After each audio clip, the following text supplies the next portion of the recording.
दोस्तों, स्वागत है आपका मेरे यूट्यूब चैनल कृपी कंटेंट में। और कहानी में आगे बढ़ने से पहले यदि आपने मेरा चैनल सब्सक्राइब नहीं किया है तो आप इसे सब्सक्राइब कर लें और नोटिफिकेशन आइकन को भी ऑन कर दें। तो बढ़ते हैं कहानी की ओर। मैं न्यू मैक्सिको के एक शहर गैलप में रहती हूँ। यह शहर नेटिव अमेरिकन कल्चर और इसकी हिस्ट्री काफ़ी दर्शाता है। हमारे आसपास काफ़ी सारे गांव और रिजर्व्ड एरियाज़ है जिन पर लोगों द्वारा दावा किया जाता है कि ये सभी एरियाज़ भूतिया है, यानी कि हॉन्टेड हैं। गाइस, अमेरिका में काफ़ी रिजर्व्ड एरियाज़ हैं। ये जगह इसलिए रिजर्व्ड है क्योंकि ये जगह उन जनजातियों की है जो अमेरिका में मूल रूप से शुरुआत से रहती हुई आई है। इन जगहों में रहने वाले लोगों को नवाज़ोवादी नामों से जाना जाता है और ये लोग भूत या ताकतों में काफ़ी विश्वास रखते हैं। मेरे साथ यह घटना ठीक गैलप शहर के ईस्ट साइड यानी कि पूर्वी भाग में एक छोटे से रिजर्व्ड एरिया में हुई थी। मेरी एक दोस्त अपनी बहन से हर हफ्ते शहर के पूर्वी भाग में मिलने जाती है। उसकी बहन एक कम किराए वाले अपार्टमेंट में रहती है। उस अपार्टमेंट के पास में एक एलिमेंट्री स्कूल है और जब मैं छोटी थी उस समय मैं उस स्कूल में पढ़ती थी। वो जब भी वहाँ रहती थी तब मैं भी उसी के साथ उसकी बहन के घर रहा करती थी।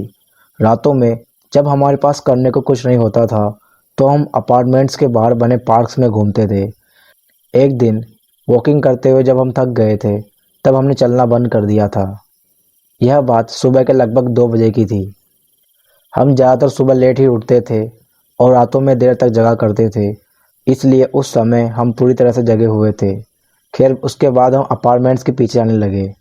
यह वो इलाका था जहाँ पर कोई लाइट नहीं थी और काफ़ी सारी झाड़ियाँ थी।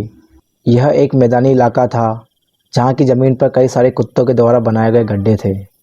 जब हम चल रहे थे तब मैंने महसूस किया कि कोई तो है जो हमें घूर रहा है और हमारा पीछा कर रहा है। मैं इस तरह की चीज़ों के प्रति काफ़ी सेंसिटिव हूँ और जब भी मुझे ऐसा लगता है कि कोई मेरा पीछा कर रहा है या मुझे घूर रहा है तब मैं हमेशा ही सही रहती हूँ। मैंने आसपास देखा पर वहाँ कोई भी नहीं था। जब मैं वापस आगे देखने के लिए मुड़ी तो मेरी दोस्त ने एकदम से मेरा हाथ पकड़ा और वो डरते हुए बोली कि हे भगवान, वो क्या है। मैंने जब देखा तो मुझे कुछ भी दिखाई नहीं दिया। उस समय हवा थोड़ी तेज़ चल रही थी और हमारे सामने कुछ पेड़ थे, तो मैंने सोचा कि शायद पेड़ की पत्तियां हिल रही है। मैंने उससे कहा कि डरो मत, यह बस हवा के कारण हो रहा है, इसलिए चलती रहो।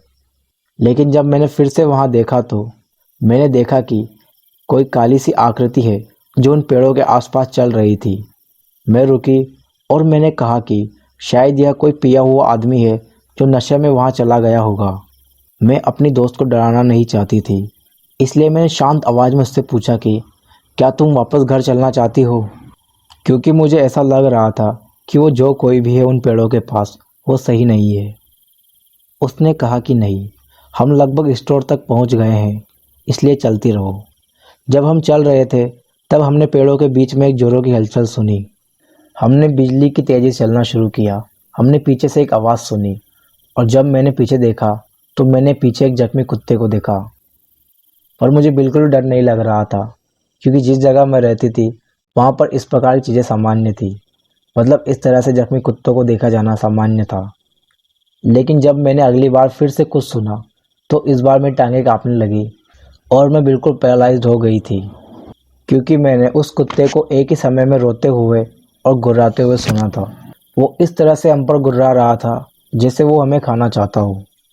मैं सचमुच में हिल नहीं पा रही थी और मेरी दोस्त मुझसे कह रही थी कि चलो चलो, हमें भागना होगा। पर उसकी चीखें ऐसी लग रही थी जैसे वो किसी दूर जगह से बात कर रही हो या फिर मैं खुद बहरी हो चुकी हूँ।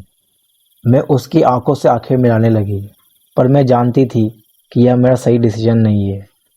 मैं बिना ये सोचे कि मुझे पीछे मुड़कर यहाँ से अपने दोस्त के साथ बच निकलना चाहिए, मैं वहीं खड़ी होकर अपनी आंखें बंद करके प्रार्थना करने लगी।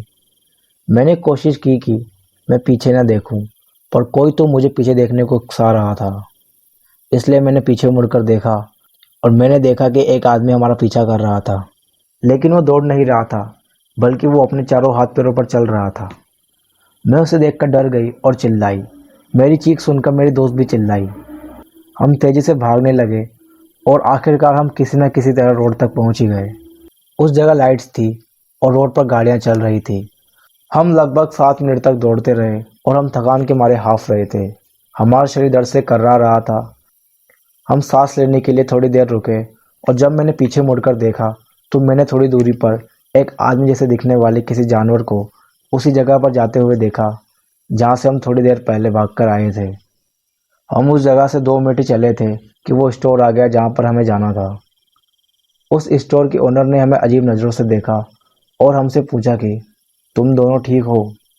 हमने हाँफते हुए कहा, हाँ, बस देर रात में थोड़ा दौड़ रहे थे। मैं आपको बताना चाहती हूँ कि उस औरत ने हमारा बिल्कुल भी विश्वास नहीं किया और उसने हमसे पूछा कि क्या तुम दोनों पास ही के अपार्टमेंट से आई हो? मैंने कहा, हाँ, क्या हुआ? और उसने कहा, तुम सच में ठीक तो हो ना?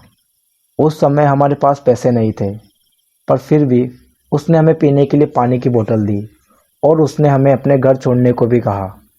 उसने अपना स्टोर बंद किया और वो हमें हमारे घर छोड़ने आई। जब हम वापस से उन पेड़ों और झाड़ियों के आसपास से जा रहे थे तो हम सभी ने उस जगह पर किसी को देखा, लेकिन उस औरत ने हमसे कहा कि उस चीज़ को इग्नोर कर दो और अपनी आंखें बंद कर लो। थोड़ी देर बाद हम आखिरकार हमारे अपार्टमेंट पहुंच गए और उस औरत ने हमसे पूछा कि तुम्हारा अपार्टमेंट कौन सा है? अपार्टमेंट डी, मैंने कहा। जो ही हम कार से बाहर आने लगे वैसे ही उस औरत ने हमसे कहा कि तुम लड़कियों को रात के इस समय पर घर पर रहना चाहिए। तुम लड़कियों को इतनी रात को, वो भी सुबह के लगभग 2 बजे, ऐसे बाहर नहीं घूमना चाहिए। अपने आप को सुरक्षित रखो, ठीक है? उस औरत ने कहा। हमने अपना सर हिलाया और उसे गुड बाय और थैंक यू कहा। उस रात के बाद हम फिर कभी रात के 12 बजे के बाद अपार्टमेंट से बाहर नहीं गए। मैं उस रात को जब भी याद करती हूँ तो मैं डर के मारे कांप जाती हूँ।